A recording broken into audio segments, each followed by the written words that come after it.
مساء الخير على كل عشاق كرة القدم في كل حتة وفي كل مكان على قناة منوعات مباشر. و هنقول لكم إطلالة على لقاء القمة بين الأهلي والزمالك. لقاء كبير يا جماعة، لقوة الفريقين. الزمالك صاحب الشعبية الكبيرة، والنادي الأهلي طبعا صاحب الشعبية الكبيرة.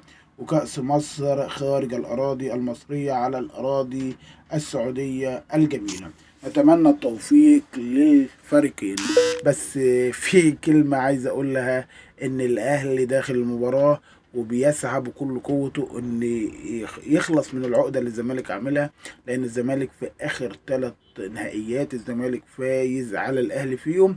الأهلي لم يفز على الزمالك من 17 عام في نهائيات كأس مصر، ويسعى الأهلي لكسر هذا السلسلة الهزائم من الزمالك. والزمالك عايز يواصل ويفرح جمهوره ويسعد جمهوره بالصفقات الجديدة. بس هو من وجهة نظري مباراة كبيرة جدا يا جماعة، عايزينها تخرج لبر الأمان بشكل جميل وشكل حلو ترضي كل الجماهير.